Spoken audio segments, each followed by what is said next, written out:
Je vous propose de commencer. Donc bonjour à toutes et à tous, ravi d'être parmi vous aujourd'hui. Donc c'est le dernier webinaire de la semaine. Donc comme vous le savez, hein, c'est une semaine spéciale futur de la paye. Donc on a invité plusieurs éditeurs de paye à présenter leurs solutions. En fait, l'idée derrière cette série de webinaires, c'était effectivement de mettre en avant les différentes solutions paye. Mais avant ça, quelques mots concernant Stafengo. Pourquoi c'est Stafengo qui organise cet événement? Tout simplement parce que nous sommes connectés à ces éditeurs de paye et le but de Stafengo, c'est vraiment de pouvoir se connecter à plusieurs logiciels de paye et vous donner la possibilité, la liberté, je dirais, de choisir le ou les logiciels qui vous conviennent. Stafengo aujourd'hui, c'est une structure qui héberge plus de 500 cabinets. C'est 12 000 entreprises qui utilisent Stafengo et 165 000 utilisateurs. Donc c'est une solution qui a été construite avec les cabinets et pour répondre aux besoins de la profession comptable. 90% de nos clients sont des cabinets d'expertise comptable et des sociétés d'externalisation. Et comme je disais tout à l'heure, la raison de cette série de webinaires, c'était vraiment de mettre en avant les différentes solutions qui sont utilisables, je dirais, par des professionnels de la paye. Et Stafengo vient s'intégrer en fait à tous ces logiciels. Le but, c'est quoi? C'est que vous puissiez avoir un outil de pré-paye qui va vous permettre de collecter les variables de vos clients et ensuite de les diffuser dans le ou les logiciels que vous utilisez et ainsi réduire, je dirais, votre dépendance vis-à-vis de certains éditeurs. Pour vos clients, si demain vous changez de logiciel ou si vous en ajoutez un, la seule chose qui va changer, c'est la couleur du bulletin. Eux, ils vont toujours utiliser Stafengo et grâce à nos API, on va aussi générer bien sûr de la productivité, envoyer ces données en temps réel. Aujourd'hui, on va parler d'OpenPay. J'ai le plaisir d'avoir Daouda parmi nous. Pour toutes vos questions, n'hésitez pas à nous les transmettre via le chat au fur et à mesure de la présentation. On les prendra par contre pour la plupart d'entre elles à la fin. Daouda, je te donne la parole. Bonjour tout le monde, merci pour votre présence, pour votre intérêt. Donc moi, c'est Daouda, je suis responsable produit chez OpenPay. Donc je fais démonstration de produits, je fais le lien entre le service support, les clients et les équipes de développement. Donc l'objectif aujourd'hui, c'est de vous faire une présentation. Hop là, je vais revenir sur la première slide, de faire une présentation d'OpenPay. Conformément en fait à la demande de Stafengo, donc on va vraiment suivre le fil conducteur. Euh, je pars du principe que la majorité des utilisateurs aujourd'hui, enfin des inscrits aujourd'hui, vous connaissez OpenPay, vous avez vu une démo, il y a des démos qui sont disponibles directement sur notre site, vraiment détaillées. On en fait une le 7 octobre. On sera présent au congrès des experts comptables la semaine prochaine. Donc vous pourrez aller et là, on va très, très loin dans le produit. C'est vraiment des démos produits, dans le sens pour les initiés, pour les gestionnaires de paie et cetera. On n'utilise pas de jargon, on est vraiment dans la partie, prod de paye et pas commerciale. Voilà. Donc là, aujourd'hui, c'est faire un état des lieux, présentation de la société, du logiciel, notre vision, nos valeurs et surtout la feuille de route. Vous verrez certaines particularités d'OpenPay, où on va. Voilà, c'est important aussi de savoir où on va et les engagements qu'on prend. Voilà. Donc on va commencer avec la première slide. Donc on nous demande de présenter donc la société. Pour information, donc OpenPay pour la partie détention capitalistique. Donc c'est le capital est détenu à 100 par les associés et un cabinet d'experts comptables qui avait rejoint l'aventure OpenPay en 2021. Donc pour vous expliquer, hein, donc c'est un cabinet qui depuis 2021, toute cette notion d'indépendance du numérique et cetera, il avait déjà ce sujet-là avant. Donc c'était important pour lui d'entrer dans le capital d'OpenPay pour aussi, il partageait notre vision auprès de la profession. Donc voilà, donc il y a pour information, c'est important. Il y a aucune dilution, il y a pas de dépendance à un fonds extérieur et cetera, externe. Donc voilà, donc les objectifs et les intérêts, ils sont alignés avec les vôtres. En termes de financement, donc c'est une société qui est en autofinancement, c'est un peu particulier dans le marché de la paie aujourd'hui. On a une croissance forte, on fait aussi donc c'est une entreprise en fait qui est rentable depuis le début. On va à l'essentiel de la production sociale. Il y a des choses qu'on ne fait pas, tout logiquement, hein, pour pouvoir vous proposer, on verra tout à l'heure la partie prix, aussi proposer ses prix, rester rentable, pouvoir investir dans l'innovation. Il y a des choses qu'on fait plus simplement, il y a des choses qu'on ne fait pas. On a fait le choix de certaines choses. Donc c'est pour ça qu'on dit qu'OpenPay, c'est le logiciel qui va à l'essentiel de la production sociale. Et donc en taille d'entreprise, donc on est 30 personnes. On a une particularité aussi, c'est qu'OpenPay, on est né pendant le Covid. Et donc du coup, c'est une entreprise en 100% remote, télétravail, avec des spécialistes partout en France. Donc, en fait, en termes de recrutement, donc on va recruter vraiment en fonction des compétences, en fonction de ceux qui partagent notre vision et pas être restreint sur un volet local. Donc, on est connecté, on a une organisation qui est pensée pour ça. Donc elle est née comme ça, elle est pensée pour ça et ça tient toute la route, elle est vraiment efficace. Donc je vais passer sur l'autre slide, sur la partie, positionnement, super important. OpenPay, nous, on se considère comme un SI-Pay, donc un système d'information de la paye, pas un SIRH. On est un pure player dans les payes et les déclarations sociales externalisées. Donc, le logiciel, il est pensé pour faire de la paye pour autrui. Donc, c'est un logiciel multi-dossier, multi-convention collective. On traite plus de 715 conventions collectives aujourd'hui. Dans le traitement des conventions collectives, on va gérer en 2 temps. Donc, on va avoir cette notion de étendu ou non étendu. Donc, on va vraiment gérer les publications dès qu'il y a les accords. On va les gérer dès qu'ils vont être publiés au journal officiel. Donc, ça va permettre au gestionnaire de paie d'avoir des informations conventionnelles dans son logiciel et ensuite on a tout un spectre. Je vous enverrai sur le chat tout à l'heure, le lien qui vous permet d'avoir la liste des conventions collectives et surtout ce que l'on gère dans les conventions collectives. Il y a des choses qu'on ne gère pas, on a fait des choix sur certains sujets, parce qu'on estime que c'est pas l'essentiel et que c'est une minorité, donc il y a des choses qu'on ne gère pas. Mais voilà, et ensuite, je vais vous montrer aussi comment on documente, comment on prouve nos mises à jour en temps réel auprès du gestionnaire de paie. C'est super important, la partie information, et ça, je vais vous montrer dans le logiciel tout à l'heure. Donc OpenPay, c'est un logiciel 100% web. Donc on est à travers le navigateur web. On utilise toute la technologie du navigateur, que ce soit pour la manière de naviguer, pour l'utilisation des extensions du navigateur. Il n'y a pas de prérequis. On est utilisable sur n'importe quelle plateforme, que ce soit sur Mac, sur PC, sur Linux. On a des utilisateurs qui sont sur Linux. Ça marche très, très bien aussi. Donc on se considère, donc on est un environnement d'externalisation. Donc c'est vraiment pensé pour de la prod, un gestionnaire de paie qui traite plusieurs dossiers. Traiter un seul dossier dans OpenPay, ça n'a pas de sens. Voilà. Pour OpenPay, pour faire une seule société, et cetera. Et du coup, le logiciel, donc on n'est pas un ERP, on n'essaie pas de faire beaucoup de choses, on ne peut pas, déjà, on n'a pas envie, c'est pas notre vision. Et donc, c'est vraiment un outil métier pour la réalité quotidienne des gestionnaires de paie. Donc, en termes d'innovation, donc sur OpenPay, on part du principe qu'il y a des choses qu'on ne va pas faire. On essaie d'être super clair parce qu'on part du principe que le meilleur gain de productivité, ça va être le nombre de clics qu'on va faire et ça va être la manière dont le logiciel va réagir et les temps de réaction du logiciel. C'est le premier levier de productivité. Ensuite, on n'a pas de surcouche. On va se connecter avec différents outils. On va s'adapter à la réalité de la paye. Le moteur de paye a été pensé pour pouvoir intégrer les règles conventionnelles ou les règles légales très simplement. On prend plus de temps à discuter en interne avec la juriste, etc., sur ces sujets de mise à jour, de plan d'action, que de les mettre en œuvre directement dans le logiciel. Ça, c'est super important parce que c'est vraiment l'essence du produit, ça. Et ça, c'est pour moi, c'est un des avantages concurrentiels d'OpenPay. Ensuite, sur la partie centrée sur le GP, donc c'est un outil qui est orienté vers l'action. C'est-à-dire sur OpenPay, bah, à la différence de Staf Go, c'est pour ça qu'on se complète, on va moins apporter d'intérêt à l'expérience utilisateur orientée entreprise. C'est vraiment orienté gestionnaire de paye. C'est-à-dire, on essaie de mettre le plus d'informations possible dans le plus petit espace. Vous n'aurez jamais d'animation de OpenPay, vous n'aurez jamais de vignette, vous n'aurez jamais la photo des salariés, vous n'aurez jamais de voilà, toutes ces informations-là, on est orienté production. Je fais de la prod d'un dossier, je fais la prod de ce dossier-là et je vais passer sur un autre dossier après. Et ça, c'est super important d'avoir cette notion de flux. Donc, on va pouvoir ajouter, corriger, modifier des informations dans le logiciel sur la réalité de la production de la paye. Et ensuite, le logiciel, pourquoi on dit que c'est un logiciel assez flexible? C'est parce qu'OpenPay, on ne fait pas d'RH, mais on va s'adapter à n'importe quel workflow RH. Ça, c'est super important. C'est une promesse qui est super lourde à porter et qu'on assume totalement, puisqu'on a des fonctionnalités no-code, on a une API publique totalement ouverte, on a une API partenaire qui va vraiment jusqu'au traitement dans la paye, qu'on est en train de pousser encore plus loin.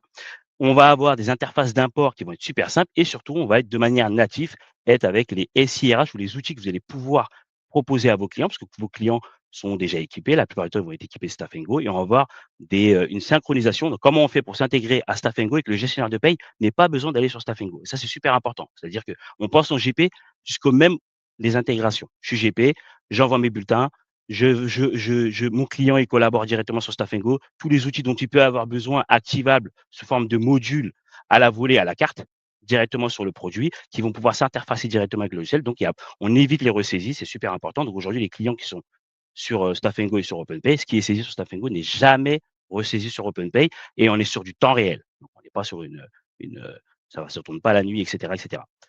Ensuite, donc, tout ça pour dire que du coup, on va pouvoir s'adapter au contexte RH de vos clients.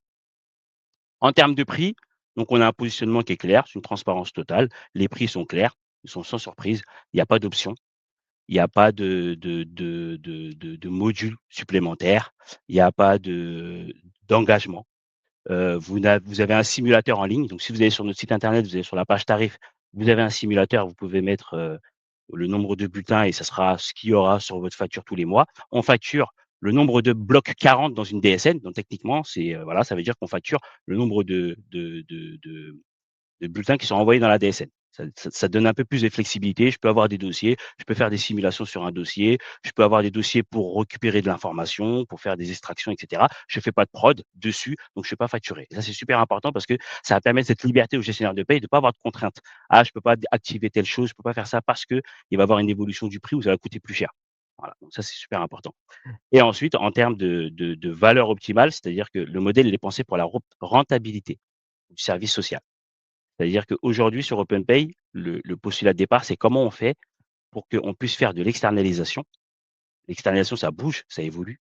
Comment je vais pouvoir faire pour pouvoir évoluer dans ces différents modèles d'externalisation? Je peux avoir de l'externalisation partielle, même si je fais aujourd'hui que de l'externalisation totale, c'est-à-dire je produis, je livre. Demain, je peux être amené à avoir un, 2, 3 clients ou même proposer une nouvelle offre. Je dois garder cette liberté. Ça, c'est super important. Le modèle économique de mon service social ne doit pas dépendre des outils que j'utilise. Il ne doit pas valoir plus de 10 de mon chiffre d'affaires, et cetera. Je dois pouvoir avoir assez de marge pour pouvoir me projeter, pour pouvoir choisir de dire: «Bah, demain, je vais proposer tel service en plus ou en moins, je vais pas devoir voilà. L'outil va pas être une contrainte. Ça doit devenir un outil qui va permettre de prolonger la liberté de son modèle économique. C'est une intégration qui maintenant date depuis plusieurs années, donc qui tourne très bien. Et c'est vrai que bah, c'est ce que disait Daouda. Hein. Daouda, si je comprends bien ton positionnement, toi, tu te dis, je suis pur player de la paye, je vais à fond un gros focus sur la paye avec aussi des prix qui sont faibles parce que du coup, tu multiplies pas non plus, je dirais, les fonctionnalités sur la RH, etc. Donc, ça te permet vraiment de garder aussi une structure de coût en interne qui te permet d'avoir des coûts faibles au niveau de la paye. Et c'est là que l'interface avec Staffengo va vraiment permettre de venir booster, je dirais, d'augmenter OpenPay et d'avoir des fonctionnalités. Alors, on dit souvent SIRH, mais c'est vrai que moi, je parlerai plus de prépay que de SIRH. En tout cas, la plupart de nos modules sont là pour venir collecter de la donnée de vos clients et ensuite l'envoyer en temps réel dans OpenPay pour éviter la ressaisie. Et c'est vrai que bah, Daouda, je parlais pas plus tard qu'il y a 2 jours avec un de nos cabinets communs. Et lui, il nous disait effectivement, quand on commence à brancher les deux, c'est là qu'on va générer encore plus de productivité parce que du coup, il n'y a plus de saisie de fiches salariés. Et on va très loin sur les fiches salariées. Hein. C'est pas que gérer les données personnelles du salarié, on va même remonter également l'emploi en temps réel dans OpenPay, mais on va également tout ce qui va être demande de congé, variable de paye, etc. Tous ces éléments vont bien sûr remonter dans OpenPay et on va également retirer des données d'OpenPay, comme par exemple lors de la mise en place, ça se fait vraiment assez simplement. Hein. On rentre le numéro de dossier, on arrive à récupérer toutes les données personnelles des collaborateurs qui sont dans le dossier. Et c'est vraiment ça qui va vous permettre à vous d'avoir, si vous le souhaitez, pour certains dossiers, uniquement l'utilisation d'OpenPay. Mais sur certains dossiers, si vous voulez vraiment aller plus loin en termes de productivité ou même en termes de service que vous offrez à vos clients, là, vous allez pouvoir donner les accès à Stafengo à vos clients pour qu'ils puissent bénéficier de fonctionnalités supplémentaires. Donc, au niveau des différentes fonctionnalités, je ne vais pas passer sur tous les modules, mais c'est vrai qu'il y a beaucoup de modules qui concernent vraiment la prépay. Il y a d'autres modules qui sont là justement pour que vous puissiez aussi proposer d'autres fonctionnalités, d'autres missions, comme par exemple la gestion des entretiens, la gestion des temps. C'est un module sur lequel on a beaucoup de demandes, parce qu'il y a quand même beaucoup de redressement de l'inspection du travail. L'employeur doit quand même pouvoir justifier le suivi des temps de ses collaborateurs. Aujourd'hui, c'est rarement le cas. Et on a une solution qui est très légère, je dirais, et qui peut répondre aux besoins. Ce qui va être important aussi dans Stafengo, et c'est là qu'on se rejoint aussi avec OpenPay, dans notre modèle économique, c'est pareil, on part du principe que vous devez avoir la liberté de choisir les fonctionnalités que vous souhaitez et de ne payer qu'en fonction de ce que vous utilisez. Donc, on ne va pas venir vous imposer une tarification sur des fonctionnalités que vous n'utilisez pas. C'est pour ça que Stafengo, c'est un outil qui est ultra modulaire. Il y a plus de 200 combinaisons de Stafengo qui sont possibles, qui vous permet vraiment d'ajuster le logiciel au budget de votre client, puisque sur chacun de nos modules, on a une version essentielle qui est légère, qui va être facile à utiliser et qui va être gratuite surtout pour vous, que vous pourrez éventuellement refacturer à vos clients. Et on a une version avancée qui elle est beaucoup plus complète et paramétrable, qui va en général plus convenir à des PME, même si certaines TPE peuvent passer dessus. Et celle-ci, elle sera effectivement facturée, mais toujours avec des prix beaucoup moins chers que les autres éditeurs SIRH sur le marché. Donc là, vous allez vraiment pouvoir réguler, je dirais, vous-même, ajuster le niveau de facturation, le coût du SIRH plus la paye par rapport aux besoins de votre client. Je ne sais pas si vous voulez rajouter autre chose sur ce sujet. Oui, sur la partie, en amont, pour expliquer que c'est vraiment dans les 2 sens. Il y a une partie qui est assez sensible et qui est importante de souligner, c'est la partie bureautique et embauche. Hem, Comme il l'a rappelé tout à l'heure Fouad, donc sur la partie Stop and Go, on va pouvoir, renseigner les informations salariées. Ils peuvent être renseignés par votre client ou par le salarié lui-même, ça c'est super important et du coup, cette information qui va remonter automatiquement en temps réel sur OpenPay va permettre de dire que le cycle de paie, il va pouvoir commencer là où il doit commencer, c'est-à-dire dès le départ avec la relation de l'embauche du salarié. On n'est pas obligé d'attendre de rentrer les informations en paye pour pouvoir les avoir sur le SIRH, souvent sur certaines intégrations, comment ça fonctionne. Et ça, c'est un élément critique parce que c'est là où commence le cycle paye, hein. Enfin, moi, je dis toujours le cycle de paye, bah, c'est une montée comme ça, c'est une colline. Donc le travail le plus difficile, il est vraiment sur la montée, sur recueillir le contexte, recueillir les éléments qui vont pouvoir commencer à travailler sur la paye et l'emploi conventionnel, puisque dans OpenPay, l'emploi conventionnel, c'est quelque chose de super important. C'est lui qui va déterminer la rémunération, le régime de rémunération, qui va déterminer les éléments qui vont se déclencher ou pas dans son contrat. Et ces éléments-là sont envoyés par Staf Go parce que les tables conventionnelles sont sur Staf Go et que du coup, moi, je trouve que c'est un des points forts de l'intégration. Ouais, c'est vrai, merci pour la précision. C'est vrai que sur notre module d'embauche, là, on va diviser par 7 la charge de travail sur l'embauche, hein. C'est vraiment le module le plus poussé du marché français. On intègre aussi les conventions collectives et les minima conventionnels. Comme ça, vous pouvez, lors de l'établissement du contrat, voir les minima salariaux, effectivement. Donc, je voulais juste rebasculer sur mon slide, si tu peux, Fouad. Hop, Vas-y, voilà, hop. parfait.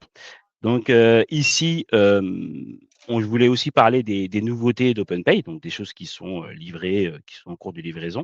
Et c'est important puisque on va avoir 2 volets.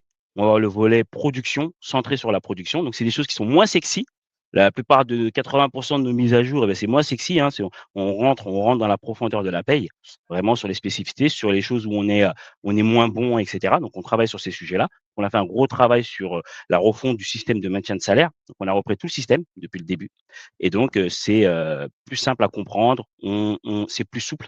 On va permettre de pouvoir gérer différents cas. On a ajouté de nouvelles méthodes de maintien directement dans le logiciel. Les infobulles sont beaucoup plus claires, elles sont pensées pour de la restitution, elles sont plus pensées pour essayer de comprendre le maintien de salaire, mais pour pouvoir comprendre le maintien de salaire a posteriori. Ça, c'est super important. Je reviens il y a 3 mois, je regarde le maintien, donc vraiment récupérer les informations de contexte et ça, c'est quelque chose qui est important parce que, aujourd'hui, bah, c'est un sujet, hein, faut le dire, c'est un sujet sur OpenPay, sur lequel on a travaillé, on a beaucoup travaillé. Donc, tous nos efforts, ils sont vraiment concentrés sur la partie prod. Et ça, c'est important. Ensuite, la notion de précompte et de subrogation dans OpenPay, l'anticipation des dates par rapport au maintien de salaire, la proposition de date de fin, de subro, et cetera, pour avoir une meilleure gestion et simplifier, les remontées avec les IJ, puisque dans OpenPay, vous avez des IJSS qui remontent quand il y a une subrogation, vous avez les montants, et cetera. Donc, pour essayer de faire un peu comme en compta, hein, des rapprochements bancaires et avoir un tableau de suivi. On a travaillé sur ces sujets importants. Ensuite, on a mis un nouveau mode de saisie de bulletin qui permet d'économiser un clic de souris par variable de paye. Ça, c'est super important. Je ne parle pas du mode du masque de saisie, hein. Je parle vraiment quand on est dans un bulletin, quand on travaille à la chaîne. Et du coup, ben voilà, en gros, c'est vraiment un gain de productivité. On envoie de manière asynchrone des pièces jointes maintenant à la CNAM, puisque l'API Net Entreprise nous permet donc tout ce que nous permet l'API Net Entreprise, OpenPay doit l'utiliser. Ça n'a pas de sens de ne pas utiliser un élément qui est dans l'API. Donc maintenant, vous pouvez envoyer directement les pièces jointes et vous avez les comptes rendus des pièces jointes sur les DSN d'arrêt de travail. Et ensuite, on a toute la partie recouvrement intégré. On est parti très, très loin parce que c'est un gros sujet aujourd'hui. Le postulat, c'est comment on fait pour que les gestionnaires de paye rentre la notion de contrôle et de suivi des retours DSN directement dans le logiciel. Donc, on repousse les informations le plus haut possible. On détaille les informations sur les CRM de Net Entreprise et puisque en vue de la DSN de substitution, OpenPay doit se préparer et permettre aux gestionnaires de paye d'avoir le meilleur suivi possible de manière, a posteriori. Ça, c'est super important. Donc du coup, on a lancé de nouvelles fonctionnalités qui s'appellent DSN Flow, qui nous permet d'avoir, l'historique de tous les CRM de rappel avec une ligne chronologique qui nous permet de pouvoir savoir ce qui s'est passé, que je sois le responsable du dossier ou pas. Et ça, c'est important. Et DSN Tableau qui permet de faire des actions cette fois-ci, de suivre et de faire des actions pour dire ce suivi il est fait, ce suivi il est pas fait. Et quand on va recevoir en avril notre DSN de substitution, on sera capable de dire OK, voici tout le suivi de mes CRM. Et vous verrez qu'il y a une traduction de chacun des CRM avec un langage un peu plus naturel pour que le gestionnaire de paye, bah, puisse savoir exactement l'action à faire, l'impact qu'il y a auprès du salarié pour essayer de sensibiliser sur certains CRM qui ont l'air anodins, mais qui ont un impact important. Donc ça, c'est un gros travail qu'on a fait, vraiment. Donc oui, on avait le choix entre, il faut, pousser certaines fonctionnalités qui font joli ou sinon il faut aller dans la profondeur de la paye et on a fait ce choix-là. Parce que ça fait partie de la logique, enfin de la façon de penser de toute l'équipe OpenPay. Et ensuite, on a fait des nouveautés pour la communauté. Donc ça veut dire que sur OpenPay, bah, n'importe quel logiciel de paye, faut le dire clairement, évolue, se fiabilise et grâce aux utilisateurs. Surtout, la chance qu'on a, c'est d'avoir des utilisateurs avertis, des gestionnaires de paye et donc du coup, n'importe quel logiciel de paye pour les experts comptables, ce sont les gestionnaires de paye des services sociaux qui feront, la qualité du logiciel.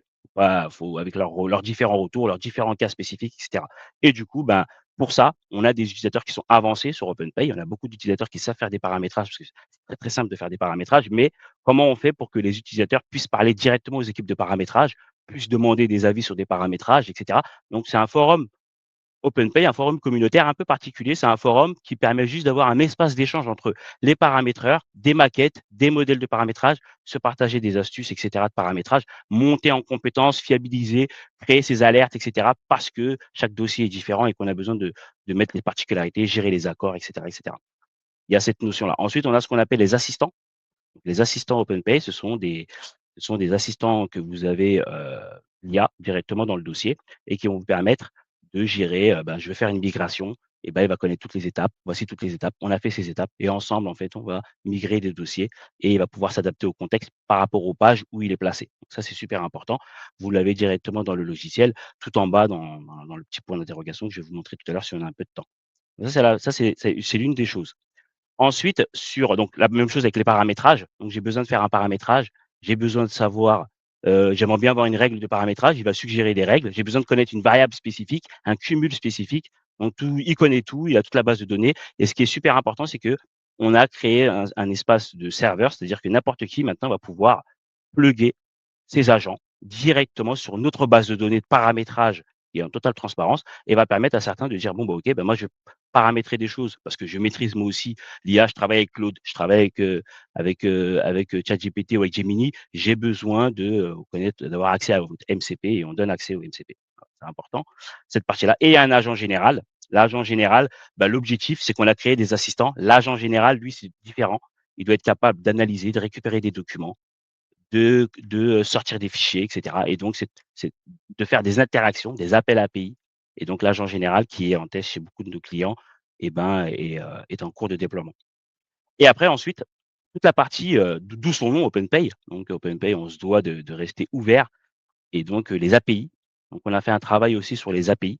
Cette notion d'API de traitement, très important. C'est-à-dire que nous, ce que l'on souhaite, c'est que, on puisse décider de son workflow travail, de son flux de travail. Je voudrais, pouvoir, heu, calculer des payes en API. Je voudrais pouvoir récupérer un PDF, une édition. Je voudrais pouvoir calculer mes DSN en API et aujourd'hui, on sait que la montée en compétences va être de plus en plus facile. Ça veut dire une commodité de pouvoir, lancer des requêtes API. Donc OpenPay, on se prépare vraiment à ça, on donne cette possibilité et puis pour les utilisateurs avertis, les partenaires, ils vont pouvoir vraiment, améliorer leur productivité. On ne va pas leur imposer un rythme de productivité. Ils vont pouvoir vraiment faire ce qu'ils veulent de manière, flexible. Ça, c'est important et ensuite quelque chose qui est très important pour moi, c'est, la partie restitution. On met à dispo ce qu'on appelle le bulletin de paye au format JSON, heu, récupérable comme les DSN aujourd'hui, en API et ça va permettre derrière d'avoir de la donnée structurée qu'on va pouvoir exploiter dans d'autres outils qu'on va pouvoir intégrer dans d'autres outils. Donc vous avez ce qu'on appelle un manifeste, un fichier XML avec toutes les datas structurées, mais vous avez aussi le bulletin de paie au format JSON et ça va permettre, comme on est en train de le faire aujourd'hui avec Staff & Go, travailler sur des tableaux de bord, sur de la vraie restitution de la data. Parce qu'aujourd'hui, on a des tableaux de bord, incroyables sur la partie, finance, sur la trésor et cetera et aujourd'hui, si on imagine toutes les informations qui concernent les gens, c'est-à-dire les salariés, l'effectif que vous avez sur Staf & Go, croiser ces informations-là en sachant combien je dois en DSN, quelle est la valeur de son dernier coût horaire et cetera, même si c'est a posteriori puisque c'est après les traitements de paye, ça va permettre de remonter des informations un peu plus, on va dire, temps réel et un peu plus, Précise. malléable. Voilà, exactement, Ouais. c'est ça. Et Donc plus on va facile voir à ça. traiter pour nous effectivement également, puisqu'on pourra utiliser ça dans nos tableaux de bord BI, etc. Donc on est en plein développement aussi d'une solution de BI chez Staff & Go. Et donc ça, c'est vrai que ça va être un gros apport, parce qu'on va pouvoir avoir un niveau de détail plus élevé, plus facilement accessible, et on va pouvoir restituer cette donnée sous forme de tableau de bord que vous aurez construit vous-même ou qu'on proposera par défaut. C'est Donc ça, ça, effectivement, exactement. c'est une très belle avancée. Ensuite, on a cette notion d'intégration partenaire. On continue à aller plus vite, s'intégrer à d'autres outils de votre écosystème, de l'écosystème de vos clients pour que, bah, on puisse gagner du temps parce que le meilleur levier, de productivité, c'est de pas faire les choses, hein, c'est de les intégrer avec d'autres outils et donc, on a d'autres intégrations de prévues. Voilà et ensuite, je vais passer sur la feuille de route. Donc, aujourd'hui, je parle uniquement de ce qui a commencé à être développé ou qui est en fin de développement. Donc je parle de la feuille de route, 2025. Mais, comme tous les logiciels de paye, on a une particularité. Donc, contrairement aux logiciels à certains autres types de logiciels CRM et cetera, sur OpenPay, on a 2 feuilles de route. On a la feuille de route que nous on veut, c'est-à-dire, on a la feuille de route, hem, pour, f améliorer le travail des gestionnaires de paye, pour, faire des choses qu'on a envie, qu'on teste, parce que nous, OpenPay, on peut se permettre de tester. Aujourd'hui, on est autonome, on fait ce qu'on veut, donc on peut tester des choses. Donc il y a cette feuille de route-là, comment on améliore le produit, comment on permet aux gestionnaires de paie de travailler plus vite et on a une autre feuille de route qui, elle nous est imposée, c'est la feuille de route du législateur et celle-ci, bah, c'est la priorité. On est capable de dire, bah, cette fonctionnalité d'amélioration qu'on a prévue, ben, finalement, on va mettre toutes les ressources sur, un élément qui vient d'arriver, sur un nouveau décret et cetera et cetera et bah, c'est la particularité de la paie et c'est pour ça qu'on apprécie tous, ce métier et du coup, bah, la feuille de route donc il y a la feuille de route centrée sur le travail réel, le gestionnaire de paie, l'usage, les contraintes, les besoins et il y a la feuille de route qui est imposée par le législateur, ce qui change dans la loi, dans les normes, dans la DSN, dans les conventions collectives et cetera et on assume que c'est la priorité absolue. Et donc, la feuille de route sur la partie, produit, enfin, pas la partie légale, bah, on a cette notion de DSN de substitution, donc intégration complète à venir. Aujourd'hui, on intègre déjà le CRM de rappel, mais la DSN de substitution qui va arriver l'année prochaine, bah, va arriver avec toutes les anomalies, un récap de toutes les anomalies de l'année 2025 que nous n'avons pas traitées et du coup, beh, les tests, les validations, on est en train de travailler dessus. On est en train de proposer à partir de la DSN du mois d'octobre une fausse DSS de substitution, voilà, on va dire c'est l'entrée, voilà, un petit test, en grandeur nature pour les gestionnaires de paie. On va voir comment ça va être géré, comment ça va être pris. Est-ce que la somme de toutes les anomalies qui remontent on va se baser sur le CRM de rappel, qui a été envoyé, cette année pour faire une DSN de substitution fictive, on va dire ça comme ça. Ensuite, donc c'est l'avenir de la déclaration et là on est vraiment à fond dessus. Ensuite, tout ce qui est budget, projet ou de loi, en discussion. Bon après même si on sait qu'il va y avoir des décalages, ça va être pire, ça va être la même chose que cette année. On va avoir, le taux AT qui va changer un mec, qui va tout changer et cetera. Donc voilà, on se prépare, à ça. On surveille. L'objectif, c'est d'être prêt avant la publication. Ensuite, juste la jurisprudence, donc il y a eu des nouvelles choses qui ont changé, encore sur, les congés payés et les arrêts maladie. Donc on est prêt, on est en discussion, on est en train de travailler dessus. Comme je vous l'ai dit, les paramétrages, ils prennent moins de temps que déterminer le plan d'action et la documentation, pour vous dire. Ensuite, il y a la notion de date de valeur en DSN. Donc aujourd'hui, effectivement, l'URSSAF ne tolère plus certaines choses. Donc on se doit aujourd'hui de rattacher, certains éléments aux bonnes périodes. Donc c'est un travail, un chantier qui est en cours, prend, heu, qui prend du temps, qui va dans le bon sens et nous, ce qu'on souhaite, c'est qu'en 2026, il n'y ait plus de sujet sur les dates de valeur au niveau de la DSN, que ce soit en calcul automatique de paye, que ce soit en régularisation automatique de DSN ou que ce soit également, comme vous le connaissez, comme vous savez très bien que c'est optimisé sur OpenPay, la partie régularisation manuelle des DSN. Ça, c'est important. Ça, c'est un gros chantier, c'est important. Ensuite, on a la formation et les contributions, dialogue social conventionnel qui vont être pour certaines branches qui sont à envoyer à l'URSSAF. C'est un chantier, donc on est dessus à fond et à la fusion des CCN qui continue, hein, donc toutes les CCN régionales fusionnées, toutes les CCN de moins de 5 000 salariés fusionnées, puis toutes les branches qui se ressemblent un peu vont être fusionnées. L'objectif à terme, on le sait, c'est d'avoir 200 conventions collectives. C'est pas maintenant, mais on va vers ça et donc ça nous demande de pouvoir gérer de la temporalité, des fusions, de la documentation et cetera, donc c'est un gros travail. Harmonisation en cours et cetera, donc et la nouvelle règle de réduction, unifiée qui arrive pour, le mois de janvier. Donc, le décret est sorti et cetera, donc on est à fond dessus. Donc là, c'est vraiment pour comprendre, ben, qu'OpenPay, avec les moyens qu'on a, on fait beaucoup de choses, mais on fait, les choses qui sont essentielles et qui sont importantes. Donc ça, c'est une feuille de route de paye. Elle est un peu différente des feuilles de route que vous avez l'habitude de voir, mais c'est une feuille de route du gestionnaire de paye et ça, c'est super important. On n'est pas en train de dire: «On va rajouter tel menu, tel bouton, tel ça». On est en train de dire: «Voici ce qui se passe» et c'est ça l'essentiel, c'est ça le plus important. La les ce que vous facturez au client, c'est ça en réalité. Ensuite, on a la feuille de route, bah, des utilisateurs. L'agent général, il va devenir encore un peu plus intelligent. On va lui rajouter du contexte. On va vous permettre de pouvoir brancher directement sur la MCP, et cetera. Donc ça, vous allez pouvoir le faire. À l'analyse des documents, des messages, des CRM, ça va être important. Il va y avoir cette notion de raccourci personnalisé sur OpenPay. Comment on fait pour économiser encore des clics, toujours à la recherche de l'optimisation? Comment on fait pour dire on se passe de tableau de bord parce qu'on est dans l'action, mais comment on fait également pour avoir l'information au moment de faire l'action. Ça, c'est un sujet, aujourd'hui, c'est un défi qu'OpenPay essaie de relever. Ça, c'est important. Voilà, donc les calculs au niveau domaine, les améliorations métiers, donc cette partie-là, regrouper toutes les logiques du calcul complexe pour une meilleure lisibilité, parce qu'aujourd'hui, vous avez, pour les utilisateurs d'OpenPay, les options, les tablettes de paramétrage, et cetera.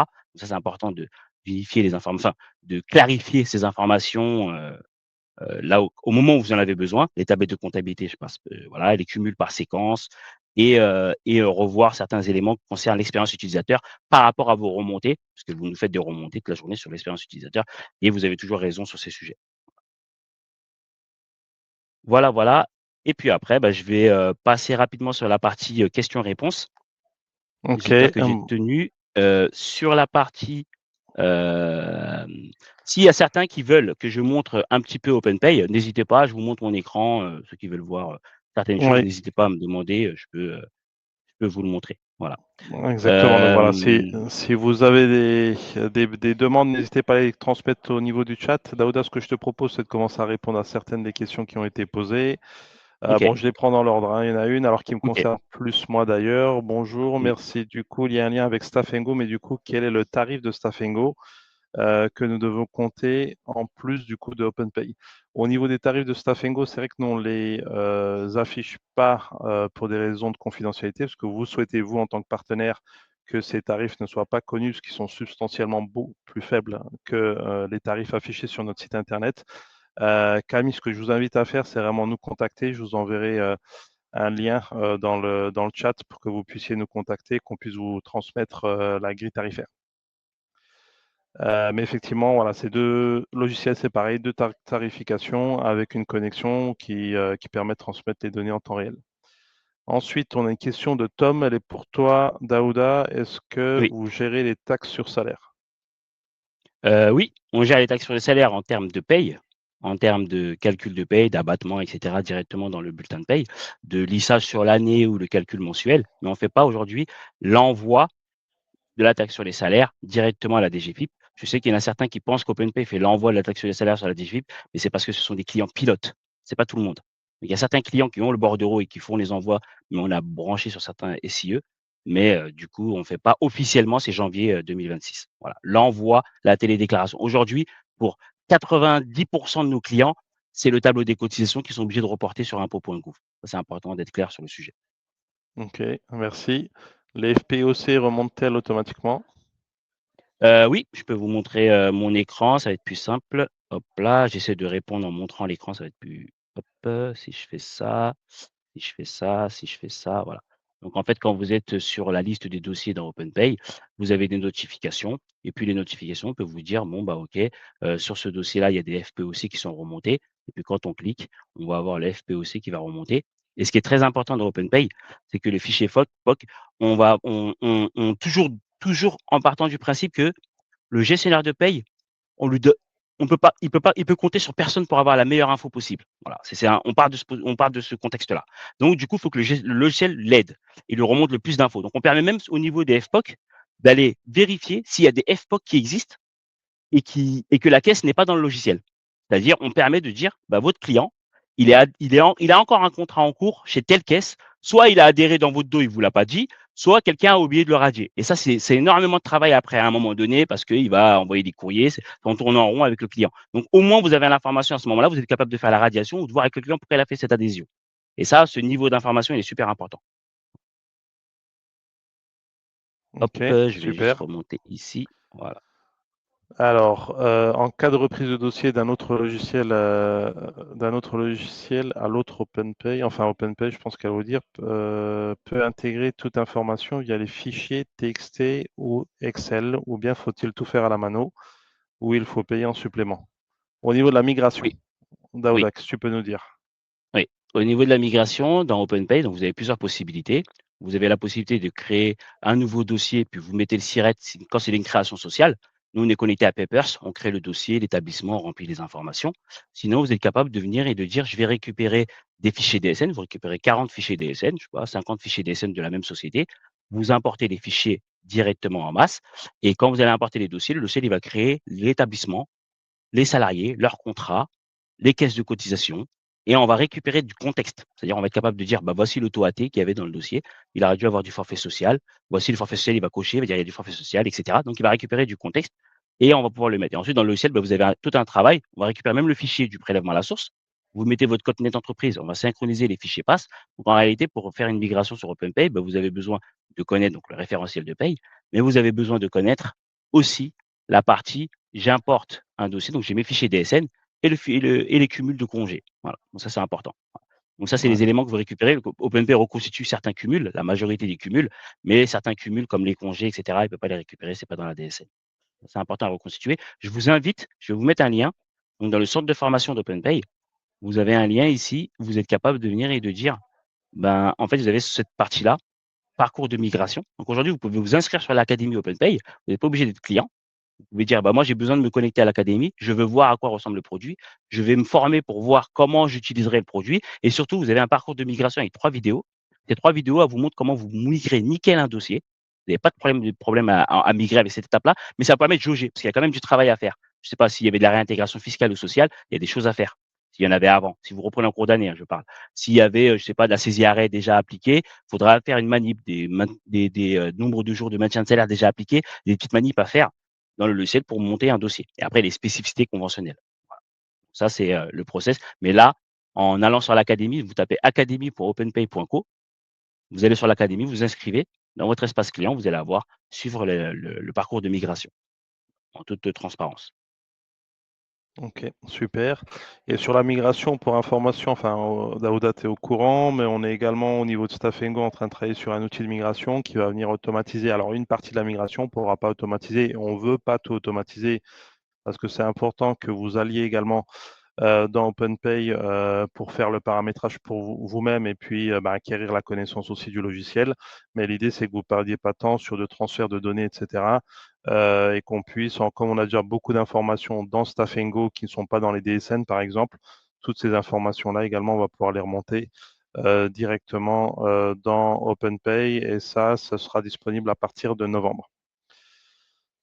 Au niveau, alors autre question, donc celle-ci elle est bonne. Vous évoquez les conventions collectives. Lors de modifications salariales, faut-il payer ou vous faites la mise à jour? Exemple, changement de valeur de points. Donc la mise à jour des conventions, est-ce qu'elle est payante ou est-ce qu'elle est intégrée dans la tarification? Oui, elle a intégré, dans la tarification, hein, c'est le modèle même et l'essence même aussi du produit sur ces sujets-là. Notamment, par exemple, toutes les semaines, on fait ce qu'on appelle une newsletter. C'est-à-dire qu'on vous dit, parce que maintenir les conventions collectives, OK, mais il faut le justifier, il faut justifier les calculs et quand on fait des mises à jour, il faut vous dire ce qu'on a mis à jour. Donc on fait ça en 2 temps. Premier temps, c'est qu'on va chaque semaine vous dire: «Voici les dernières nouveautés du logiciel» et ensuite on va vous dire: «Voici les dernières mises à jour» et ça, c'est super important parce qu'on va devoir justifier ces montants et vous avez convention par convention, vous basculez et vous pouvez voir. Donc là, vous pouvez voir nos mises à jour depuis, Depuis septembre 2022, vous pouvez voir toutes les mises à jour que nous avons appliquées. Donc sur les mises à jour, vous avez l'info. Vous avez aussi l'info quand c'est étendu ou non étendu. Vous avez la valeur de points ou l'élément qui a changé par rapport à la région, par rapport au dispositif, par rapport à la spécificité, et cetera. On va vous mettre les infos. Ça, c'est la première chose. Ensuite, on part du principe que le gestionnaire de paye ne peut ne pas avoir regarder ces informations-là. Donc quand lui, il va faire ses payes et qu'il va regarder, est-ce que j'ai un mois où j'ai eu j'ai un dossier de démo là, j'en ai eu ou pas? Il y a pas un mois, au mois de janvier peut-être?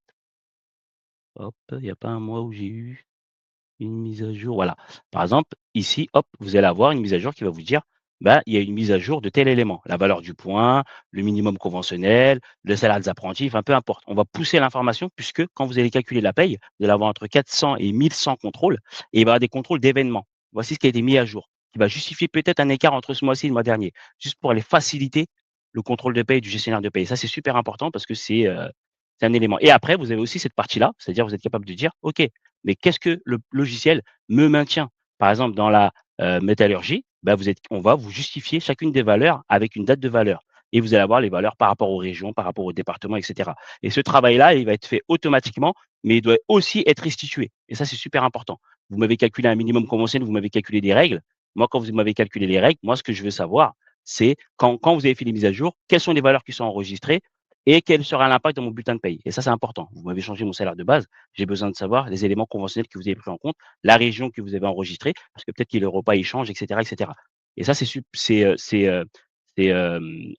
un des éléments qui fait que, bah, pour le gestionnaire de paye, ben, ça sécurise. J'espère que j'étais clair. Vous voulez voir autre chose, n'hésitez pas si vous avez besoin de voir autre chose. Ah, je Mon t'entends pas, micro Fouad. était coupé, Ah oui, ouais, c'est bon. Oui, désolé, c'est bon. Je effectivement. vous en prie, Alors je vous en on a prie. d'autres questions. On revient sur la taxe sur salaire. Alors pourquoi elle n'est pas déclarée en EDI? Parce qu'on n'avait pas aujourd'hui, on n'utilise pas «Je déclare», nous. On a fait le choix d'utiliser notre propre système de déclaration sociale. Et en fait, donc on est éditeur de paie et concentrateur de flux DSN et donc du coup, la taxe sur les salaires, elle y est pas sur le flux d'envoi avec Net Entreprise. Donc il a fallu faire ce qu'on appelle, on va dire, une route en direct avec la DGFiP. Voilà, pour pouvoir déclarer les taxes sur les salaires et ce travail de route avec la DGFiP, il y a eu en c'est fait en 2 temps. Il y a eu le temps, développement et cetera et ensuite il y avait le temps norme. Voilà, pour pouvoir faire certaines choses et donc du coup, ça nous a nécessité ce travail-là. S'il y a je pense qu'il va y avoir une question pour pourquoi vous ne passez pas par Je déclare. On a fait le choix de ne pas passer par Je déclare parce que, pour 3 choses. La première chose, c'est qu'on veut les flux le plus rapidement possible. On veut pas d'intermédiaire. Quand je fais ma DSN, j'ai besoin d'avoir les flux de manière rapide. Quand je fais une DSN d'arrêt de fin de contrat, je veux dans les 30 minutes mon AER et cetera et cetera. Donc je veux avoir les flux le plus rapidement possible. Deuxième chose, les flux, on récupère les flux et on en fait ce qu'on veut. On n'était pas convaincus avec Je déclare parce qu'on récupère des espèces d'emails et des pièces jointes. C'était un peu bizarre, la manière de récupérer et on ne pouvait pas vraiment en faire ce qu'on veut. Il fallait faire beaucoup de retraitement. Or, qu'avec l'API DSN, bah, on fait ce qu'on veut, c'est-à-dire que la DSN, elle est partout dans OpenPay. Les notifications DSN, je sais exactement ce qui se passe. Si je clique, je vais avoir vraiment le détail et on peut les traduire directement. On ne peut pas avoir une anomalie DSN sans avoir eu l'info dans le logiciel. C'est pas possible. Ça, c'est super important. Et la troisième raison, c'est que c'est gratuit de faire directement les API en direct que de passer par Je déclare. Donc, il y a des choix comme ça que l'on a fait par rapport à notre modèle économique. OK, intéressant. DSN Flow et DSN Tableau sont prévus pour quand? DSN Flow et DSN Tableau sont prévus pour la semaine prochaine. On fait une mise en prod lundi pour la présenter au congrès des experts comptables. Et on a aussi une question sur le forum OpenPay. C'est vrai que tu es passé un petit peu rapidement tout à l'heure. Est-ce que tu peux nous en dire un petit peu plus? Comment on y accède? Qui peut y accéder? Ouais, Et on combien? peut y accéder directement ici. C'est le Ouais. forum. Donc le forum, il est déployé pour l'instant sur certains clients pour avoir les avis sur les catégories. Donc on a posé des questions, etc. En collaboration avec certains clients. On va publier le forum après le congrès parce que sinon au congrès on aura des questions peut-être dessus. L'équipe sera réduite, etc.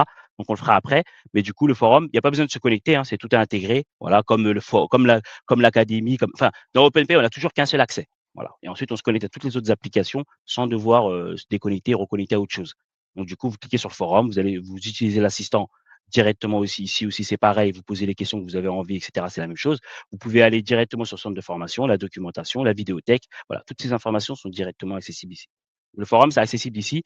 C'est un forum qui est orienté, utilisateur avancé. Effectivement, il y aura une catégorie, générale, mais en vérité, l'objectif, c'est de dire: «Moi, j'ai besoin de faire un paramétrage dans mon dossier. J'ai un assez bon niveau sur OpenPay. C'est assez simple de paramétrer sur OpenPay, c'est en français. Si, alors, fin si, tant que, enfin voilà, c'est facile. Donc moi, je veux pouvoir dire: «J'ai cette prime-là, je coince sur ça», et puis on a les paramétreurs d'OpenPay qui sont connectés directement sur le forum et qui vont vous répondre: «Le problème il vient de là, vous n'avez pas fait ça, vous devriez faire ça mieux», ou même certains qui vont dire: «Bah, voici moi de ce que j'utilise, des modèles», et puis moi je mettrai toute l'actualité du produit, puisque ce qui se passe dans OpenPay, c'est qu'on fait des mises à jour, mais des fois on fait des mises à jour, on met pas tout dans la newsletter. Je sais pas, je vais mettre une mise à jour, une correction sur des petites choses, on va publier ces informations en temps réel directement sur le forum, accessible après le congrès, la semaine d'après, semaine du 22. Ok. Alors, j'apprends les questions OpenPay, après on reviendra sur celles qui sont en lien avec Stafengo. Y a-t-il des formations pour la prise en main du logiciel OpenPay? Ouais.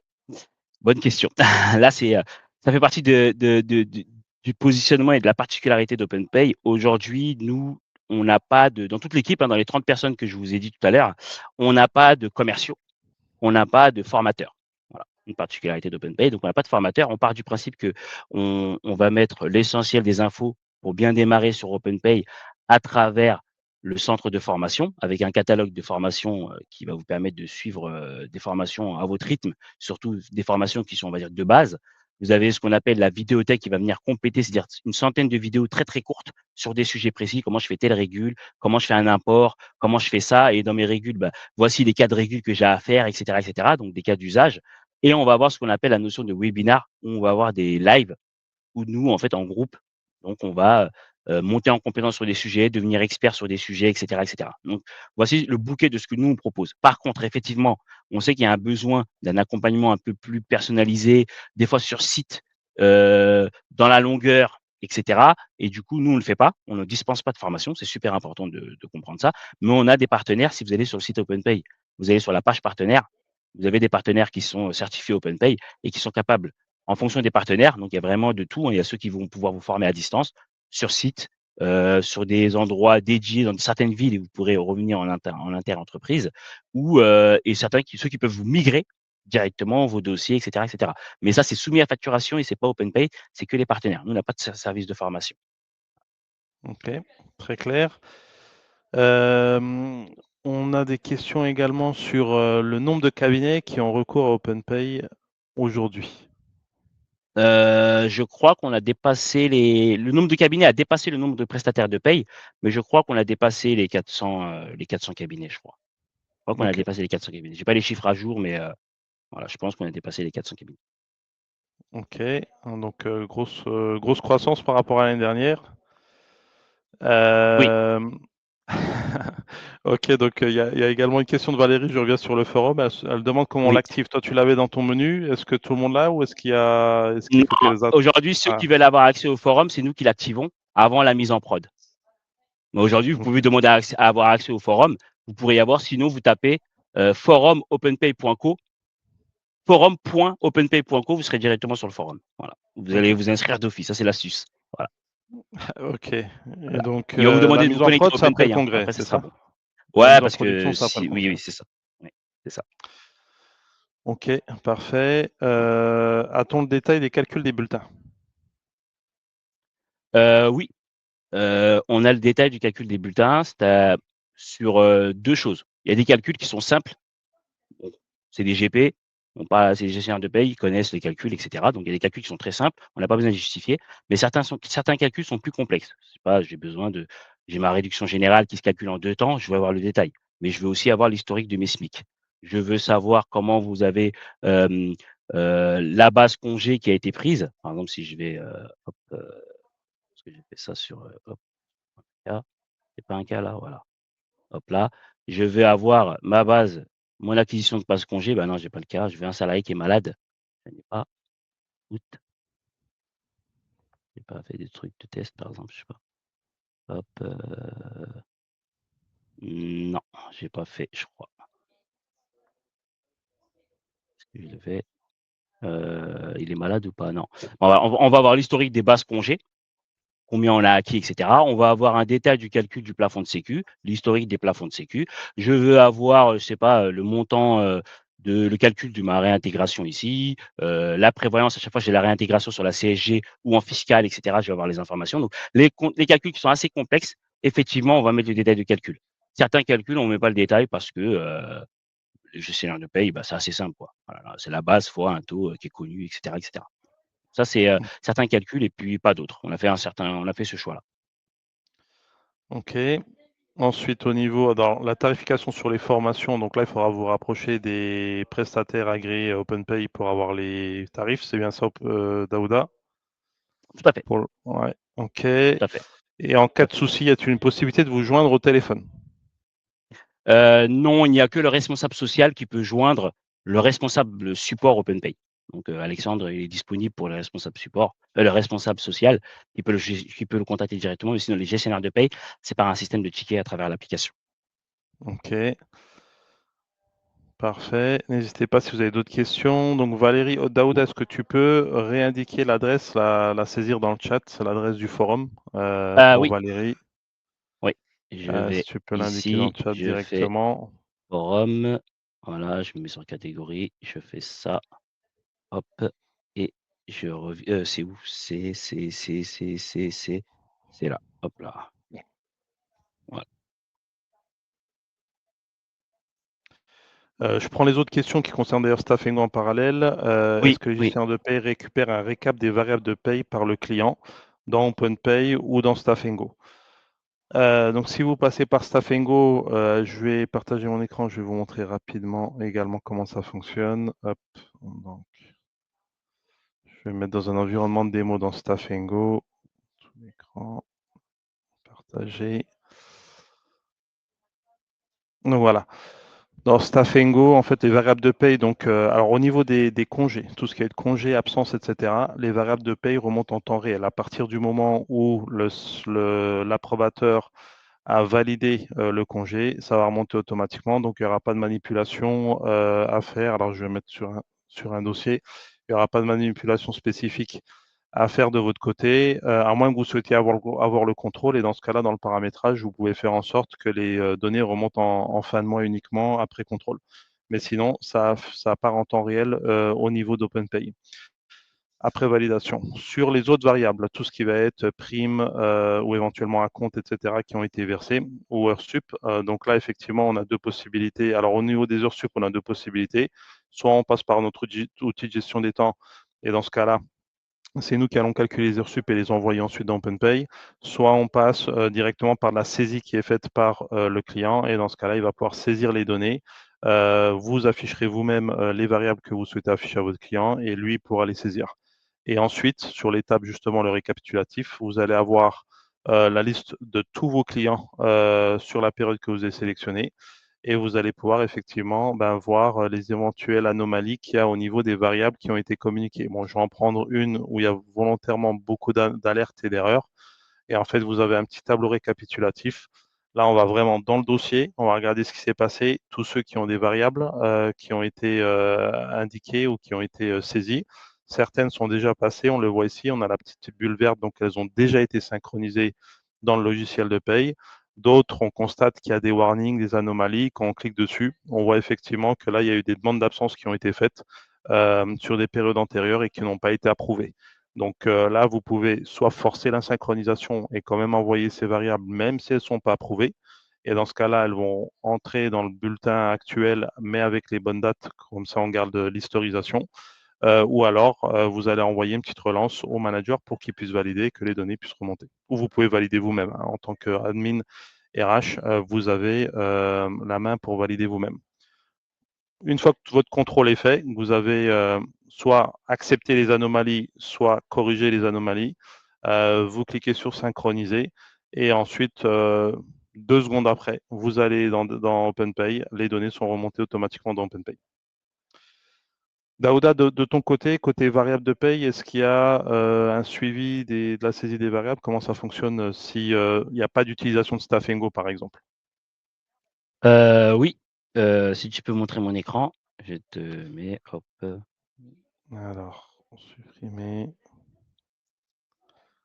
ajouter, voilà. voilà. Voilà, donc s'il y a pas de suivi, de variables, en fait, vous allez pouvoir, soit les voir bulletin par bulletin, les variables. Donc soit vous rentrez, vous êtes dans un bulletin de paye et puis dans le bulletin, bah, vous allez sur les variables. Donc, vous avez toutes les variables conventionnelles et les variables que vous avez personnalisées. Donc, ça, c'est synchronisé, ça, c'est alimenté automatiquement avec Staff Go. Sinon, vous pouvez directement venir ici et vous allez voir la partie sur la liste des bulletins. Vous allez avoir ce qu'on appelle le mode saisie. Parce que dans OpenPay, il y a cette notion de mode, de façon de travailler. On s'adapte au contexte. Je suis gestionnaire de paye, j'ai un dossier, il n'y a pas beaucoup de salariés, je le connais par cœur. Je travaille directement dans le bulletin, je vais directement dans la fiche salarié, etc. Je suis un gestionnaire de paie, je connais un peu moins le bulletin où il y a beaucoup de volume dans ce dossier-là, je travaille en lot, bah, j'ai besoin de me changer de mode. Et donc, je peux changer de mode. Et là, je suis en mode, saisie. Et là, en fait, je vais avoir des catégories et puis je vais construire mon tableau. Je vais pouvoir ajouter des colonnes, etc. Construire mon tableau. C'est moi qui choisis les colonnes qui vont s'afficher. Après, avec mon clavier, bah, je peux basculer d'une colonne à une autre. Soit je saisis directement, soit j'importe un fichier dans OpenPay. Donc, dans OpenPay, je choisis un fichier, hop là, directement, par exemple, je sais pas, je vais prendre celui-là. Hop, j'importe un fichier. OpenPay va réfléchir, il va me dire, c'est pas mon format à moi, donc il faut que je fasse des correspondances. Aide-moi à faire la correspondance. Donc, je suis capable de dire, bah, à mon client, vous avez un tableau avec 5 colonnes, il y a une 6e colonne avec plein de commentaires. Vous allez le garder. Souvent, dans beaucoup de logiciels, vous êtes obligé de dire non, le fichier soit comme ça, les commentaires, vous me les envoyez par mail, etc., etc. Et dans OpenPay, vous allez pouvoir faire la correspondance et choisir. À gauche, c'est le fichier Excel, à droite, c'est OpenPay, et ici, on a tout. Les heures sup, les absences, les primes conventionnelles, dossiers, enfin, voilà, les options. Vous avez vraiment tout. Les absences en heure ou en date, etc. Et du coup, en fait, vous avez votre fichier et puis vous faites la correspondance. Voilà. Et il garde en mémoire la correspondance. Donc, au niveau des imports, c'est le même principe au niveau des variables. Et c'est pareil avec la partie contrat. Dans la partie contrat, bah, je peux travailler directement dans les contrats ou dans les fiches salariés directement, ou bien je peux travailler en mode, ça veut dire je veux avoir les informations avec un peu plus de recul et je construis la manière dont j'ai les infos. Si Stafengo m'envoie toutes les variables de paye, me crée des contrats et m'envoie les variables de paye, ben moi je veux juste visualiser en masse et avoir un peu de recul. Et donc je construis comment je veux construire l'information. Donc j'ai pas besoin de cette colonne, j'ai pas besoin de cette colonne, etc. Et je choisis les colonnes qui vont apparaître. Et puis c'est synchronisé, je les vois directement ici. Et ça, c'est super important parce que ça permet de simplifier le contrôle et on part du principe qu'il y a dans votre propre portefeuille, il y a des dossiers que vous connaissez, des dossiers que vous connaissez moins. Ok. Intéressant. Il y a une question de Ségolène qui est en lien avec ce que tu viens de dire aussi, ce que tu viens de Oui, présenter. C'est plus au niveau des arrêts. Tu parlais des pièces jointes. Est-ce que tu peux nous montrer comment ça fonctionne? oui. Par exemple, ici dans OpenPay, hop, vous avez cette notion de pièce jointe dans les bulletins de paye. Donc, vous avez cette Ouais. notion de pièce jointe, vous pouvez mettre des pièces jointes. Dans OpenPay, quand vous mettez une absence arrêt maladie, je ne sais pas si j'en ai un là. Ah. Voilà, vous mettez une absence arrêt maladie, donc vous avez des JJ. Ça dépend du dossier, soit vous faites le précompte ou soit vous ne faites pas le précompte. Soit vous dites je fais la subro ou je ne fais pas la subro. Ça dépend du. Soit vous dites c'est à chaque fois que je fais un arrêt, je veux que la subro couvre toute ma période de maintien d'office. Ou bien vous dites bah moi la subro c'est moi quand je vais saisir mon arrêt de travail. Et ben au moment de saisir mon arrêt de travail, je vais saisir mes dates de subro. Donc je veux que ça se cale soit sur l'un, soit sur l'autre. Et quand vous allez faire la subro, donc il va y avoir une subro ici dans OpenPay, dans la partie déclaration sociale. Donc c'est un dossier de démo. Je ne pense pas que j'en ai, mais dans mon dossier de démo, vous allez avoir deux choses. Vous allez avoir cette notion de subro. Attendez, je vais juste regarder. On va aller sur ce dossier-là. J'ai pas un dossier avec de la subro. Je vais essayer de trouver un dossier avec de la subro là. Dossier test, pas lui. Service nettoyage, AD. J'avais fait un test, je crois, sur ça. Ici, non. C'est un dossier de démo, ça aussi. Non, je n'ai pas. Bon, en fait, en gros, ben, vous avez dans la partie déclaration sociale.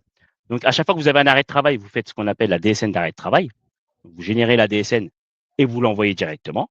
Vous pouvez les envoyer en masse ou voilà. Vous faites vos DSN d'arrêt de travail quand c'est pas une prolongation. Et ici, vous avez ce qu'on appelle le bordereau Digi. Et dans le bordereau Digi, bah, vous avez le nom, le prénom, voilà, les dates de dépôt, etc. Donc le tableau, il remonte directement. Vous avez le format JSON du bordereau. Et ici, vous avez les montants. Et l'objectif aujourd'hui, c'est que vous avez la possibilité de transmettre des pièces jointes et d'avoir un retour concernant ces pièces jointes. C'est pas de transmettre l'arrêt maladie. Hein. Je parle vraiment des pièces jointes complémentaires. Voilà. Pour pouvoir envoyer des pièces jointes complémentaires. Parce que dans OpenPay, quand vous avez la DSN d'arrêt de travail, quand vous cliquez sur une DSN d'arrêt de travail, je ne sais pas si je peux vous en montrer. Je ne sais pas si je peux vous en montrer un. J'ai le temps de montrer ou pas? Tu penses ou Ouais, pas? vas-y, tu peux, ouais, C'est parce bon? qu'il y a OK, encore OK. quelques questions, mais tu peux y aller. OK, je vais juste montrer rapidement à quoi ça ressemble. Hop, je sais que j'avais fait un dossier de démo avec des J. Hop, si je fais ça, si je fais ça, si je fais ça, est-ce que j'en ai un là? Bon, je suis sur un autre écran, je suis en train de regarder sur un autre écran. Si j'en ai, est-ce que je peux ici, est-ce que je peux faire voilà, hop là, voilà. Par exemple, je vous donne un exemple, je vais ici, hop là. Je fais ma DS j'ai une DSN, donc j'ai mes DSN d'arrêt de travail. Dans ma DSN d'arrêt de travail et je vais cliquer, donc j'ai un accident de travail par exemple, je vais cliquer ici. Et ensuite, quand je vais cliquer ici, je vais avoir un retour de la CNAM qui va me dire si c'est bon ou si c'est pas bon. Et la CNAM peut dire: «On n'a pas reçu la prescription médicale, le dernier jour travaillé que vous n'avez pas mis la bonne date ou on a demandé un document complémentaire». Et des fois, le document complémentaire qu'ils ont demandé au salarié ou à l'employeur, il est capable de vous dire: «La sécu m'a demandé cette information» et vous êtes capable de la transmettre a posteriori et d'avoir fait la DSN d'arrêt de travail. Ça, c'est important et avoir le retour. Voilà, donc vous êtes capable de prolonger, on va dire, la partie administrative des arrêts de travail, même après réception, après échange avec la sécu, vous avez la main quand même à travers la DSN pour envoyer des informations complémentaires. Voilà. Donc j'espère OK. que c'était, assez simple. Sinon, n'hésitez pas à participer à une démo et à poser une question. Les démos, elles sont à 1h30, hein, les démos, elles durent longtemps. Donc on rentre vraiment voilà. Il y a Valérie qui pose la question si les imports d'absence vont être améliorés. Les imports d'absence, aujourd'hui, on vous cache pas qu'au niveau des imports d'absence, on a, le format qu'on vous demande aujourd'hui.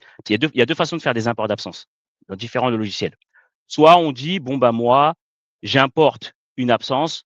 L'absence que j'importe, je veux une, plusieurs lignes d'absence pour le même salarié et puis après j'ai les dates et j'ai le motif directement ou bien j'ai une seule ligne salarié et j'ai plusieurs colonnes avec les types d'absences et effectivement aujourd'hui OpenPay c'est une seule ligne d'absence et chacune des absences c'est sur une colonne avec une date de début, une date de fin et cetera et là en fait on l'a déjà mis en place pour certains, clients en personnalisation. Donc on a créé ce qu'on appelle le format qui permet d'avoir un peu le format, de beaucoup de logiciels de gestion des temps. Pas de SIRH, mais de gestion des temps, qui font plusieurs lignes par salarié par un motif. Et là, c'est ce qu'on a déjà mis en place dans OpenPay, qu'on va mettre en production, pour l'année prochaine. Voilà. OK. Est-ce que tu gères les envois de DSN événementiels? Oui, c'est ça. En fait, quand vous êtes dans le menu déclaration sociale de OpenPay, vous faites la DSN mensuelle, vous faites la DSN de fin de contrat, vous faites la DSN d'arrêt de travail directement, vous avez le relevé de BPIJ, vous faites la DPAE, les DSN d'amorçage, donc c'est l'événementiel jusqu'à ce niveau de dire, je récupère le taux-pass ou je récupère l'ancien numéro de contrat parce que j'ai pas de fichier DSN pour X raison et là, je suis capable directement de faire, les OK. différentes DSN événementielles. OK, on va prendre les dernières petites questions. Est-ce que vous avez avancé sur, la production des provisions de CP pour les OD de paye? Oui, on a avancé sur, la provision des OD de CP, mais on reste sur, une seule méthode. On va compléter après la deuxième méthode, c'est-à-dire, les variations, par variation. Aujourd'hui, c'est on provisionne ce qui reste, on extourne ce qu'on a provisionné le mois précédent et là, on est en train de travailler en parallèle sur la variation, c'est-à-dire provisionner l'acquis et extourner la prise dans le mois. Voilà, ça c'est, je pense pas que ça va venir dans le trimestre. OK. Ensuite, je suis en train de regarder, il y avait encore peut-on ouvrir plusieurs dossiers en même temps?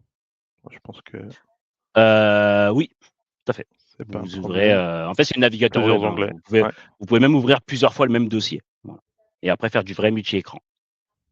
OK. Alors problème, les absences approuvées puis annulées après coup restent dans la paye. Alors je sais Ouais, pas. ouais. Oui, oui, c'est un problème connu chez OpenPay. Ah OK. C'est-à-dire, ouais, en fait, quand il y a des absences qui sont, saisies, en paye directement, dans OpenPay directement, vous saisissez une absence, vous Ouais. calculez la paye. Il y a un workflow qui est fait avec, Staf & Go. Staf & Go va dire: «Je pousse l'absence» et ensuite l'absence est supprimée sur Staf & Go. Aujourd'hui, on travaille sur la route pour notifier OpenPay que l'absence a été annulée, pour que nous, on puisse l'annuler en paye. Voilà, une OK. amélioration, plutôt qu'autre chose. Un cas d'usage qui était ce qu'on appelle un cas non géré. Voilà. OK. Donc ça arrive. Et ensuite, alors on a une question sur la tarification, la fourchette de prix au niveau de Staf & Go. C'est vrai que c'est très compliqué de vous dire parce que c'est super malléable et comme vous avez un mode gratuit, bah, en fait, tout dépend de si vous allez pousser énormément, le mode gratuit ou si vous allez plutôt si vous avez des PME, vous allez plutôt pousser le mode, avancé, donc qui lui est payant. Mais en fait, ce qu'il faut savoir, c'est que sur le mode avancé, le prix partenaire, il est 3 fois moins cher que les prix du marché des autres éditeurs SIRH. Donc, on est quand même sur des prix très faibles pour que vous puissiez marger et ensuite commercialiser la solution. Et ensuite, le mode essentiel, il est gratuit. Donc, en fait, en moyenne, si vous voulez, quand on prend tous les partenaires de Staf Go et qu'on divise par le nombre de bulletins qu'on a dans Staf Go, on est sur un prix moyen à 1 € par bulletin par mois, mais ça peut être très variable. On a des cabinets qui sont bien en dessous et des cabinets qui vont être aussi au-dessus parce qu'ils ont beaucoup de PME. Donc tout dépend effectivement Et de votre typologie de client, de votre stratégie de déploiement. sur le mode essentiel, je ne sais pas si tu peux préciser, ce qui est, grosso modo couvert. Par exemple, quand on est sur OpenPay, on a le mode essentiel sur, Stop & Go qui est beaucoup utilisé. Ouais, La partie coffre la partie espace employeur, voilà, cette partie, exactement. En fait, le mode essentiel, nous, ce qui était important, en fait, on s'est dit on va être un petit peu le Robin des Bois du SIRH. C'est-à-dire que c'est les PME qui vont payer pour les TPE. Donc notre optique à nous, c'est de se dire en gros les TPE, quand elles passent sur le mode essentiel, elles vont pouvoir utiliser des fonctionnalités qui sont suffisamment larges pour répondre à vos besoins à vous en termes de productivité et puis elles aussi gagner du temps. Je prends un exemple concret, le module congé absence. Votre client, enfin le salarié du client peut faire une demande de congé depuis son smartphone. Elle est validée par le dirigeant de la TPE, disons, et ensuite ça remonte dans OpenPay automatiquement. Donc ça veut dire qu'il n'y a plus de saisie pour vous. Pour votre client, c'est beaucoup plus simple de valider un congé depuis un smartphone que de vous envoyer un email. Donc il y a de la productivité que vous générez chez votre client également. Si on prend également tout ce qui va être, en fait, sur chaque module, on va avoir des fonctionnalités, même au niveau de notre module d'embauche, vous allez pouvoir faire des contrats de travail depuis Staf & Go gagner du temps sur la saisie, parce que votre fiche salariée, par exemple, elle va remonter automatiquement dans OpenPay. Donc, vous allez saisir toutes les informations du collaborateur si vous êtes en mode essentiel. Et dans la seconde, on génère le matricule dans OpenPay, on récupère le matricule dans Staf & Go, donc il n'y a plus de doublon de matricule. Ça aussi, on est les seuls à le faire. En termes de sécurité, c'est important. Et toutes les données vont remonter. Si vous passez sur le mode avancé, il y a la collaboration avec le salarié, c'est lui qui saisit ces données et ces données-là vont remonter et dans Staf & Go pour le contrat de travail et dans OpenPay automatiquement. Donc il y a des gros gains de productivité et de confort pour vous et vos clients.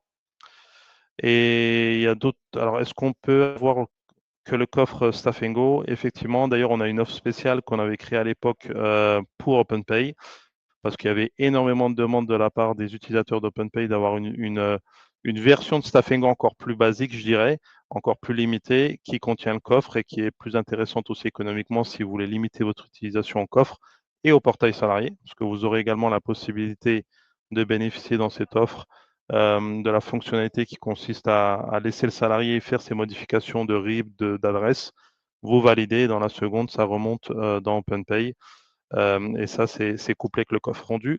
En tout cas, merci beaucoup. Merci Daouda pour ton temps. Je sais que c'est une période qui est assez c'est chargée moi, aussi avec merci le congrès. beaucoup. Merci beaucoup. Merci pour votre Hum, intérêt. J'espère que c'était assez clair et n'hésitez pas à basculer sur les démos, complètes, du logiciel. N'hésitez surtout pas sur le site, vous pouvez vous inscrire, sur le site directement.